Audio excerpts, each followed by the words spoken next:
And Lord God, what better way to celebrate our birthday than just to spend time with the Lord of our lives as a church, our birthday.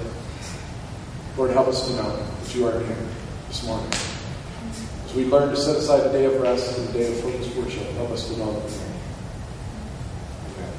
Actually, I want the team to come back up. We're going to be played Taskmaster. We're going to do one more song here in a second.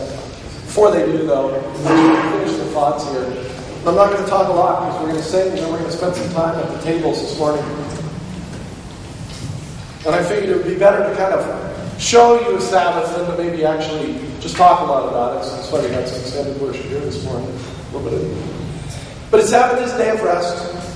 It's a day of focused worship.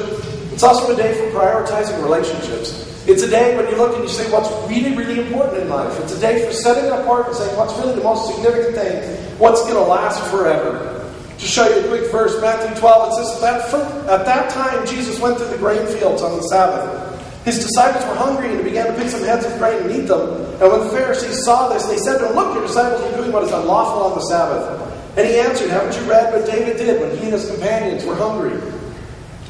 He entered the house of God and he and his companions ate the consecrated bread, which was not lawful for them to do, but only for the priests.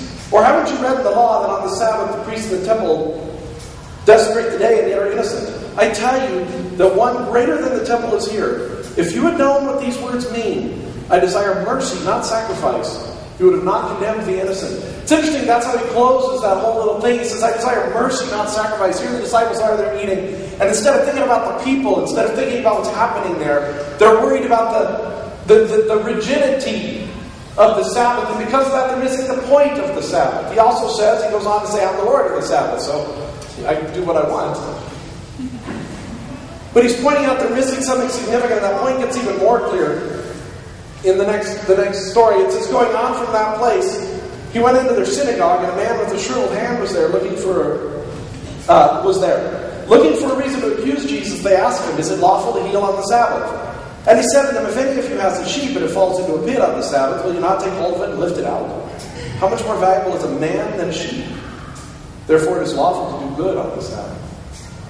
So it doesn't mean the Sabbath is a day of passivity where you simply rest, and if your fellow man needs help, you don't do anything about it. It is a day of rest, and we do need to trust that God can take care of other people. But we also need to remember that the Sabbath is for focused worship and remembering who God is and loving Him first and foremost. And the Sabbath is also a time to stop and reevaluate and say, what's most important in my life? You know, it's interesting when you think about it at the end of your life, and as you move on from there into eternity, there are very few things you take with you, aren't there? And one of those things is people.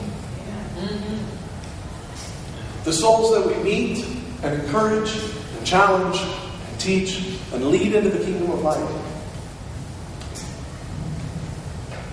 will be part of us for eternity.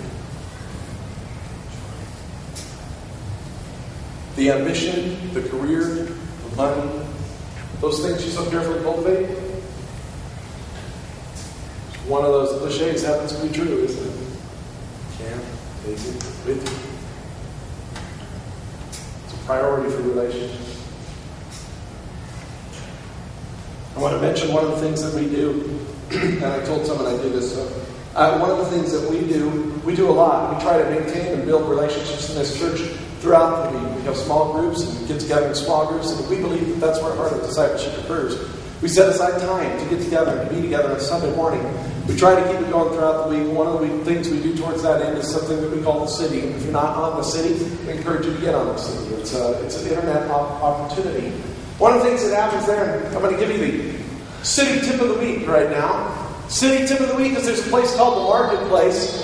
And under more, and the Marketplace is a place where you can, if you have a need, or you have a job, or you have something you're selling, you can put it up there. It's a way for us to coordinate. I promised Jared that I would make sure everybody knew that he's a handyman looking for some work. So there you go. Everybody check it out on the city. All right, Jared. It's a day of rest, a day of focused worship, a day for prioritizing relationships. And the thing I want to say here before we sing our last song and get ready to move back to the tables, the thing that I want to stress most is that it's a specific day of intention. It's one thing to say, I'll learn to rest more. It's one thing to say, I'll focus on God more. It's one thing to say, I'll prioritize relationships more.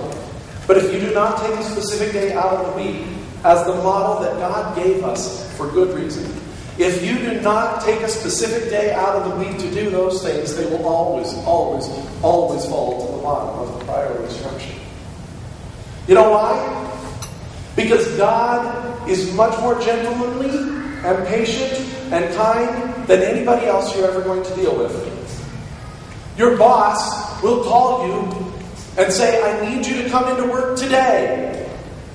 God will nudge, but He's not going to very often hit you over the head and say, hey, I've been waiting here for all week to have a chat with you. Where'd you go? Your needs, your tasks, your things right in front of you will be harping at you all the time. By the way, I know that there are things that are easier to take a Sabbath from and things that aren't. Every mom and dad in here never gets to stop being a mom or a dad, do they? And you can explain to your kids the theology of the Sabbath, and it probably won't help.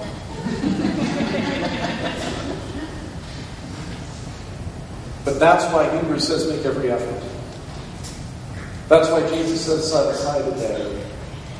That's why God says set aside a day. I just want to encourage you for this next year, one of the lessons I've learned over the last year, to make that intention. And maybe there is something you need to give up on a certain day in order to be more focused. People who give up sports on the Sabbath, I don't think the Bible tells us we have to, but if somebody doesn't so that they're more focused on the Lord, then amen to that. And I will do my best not to invite them to a sporting event on that day.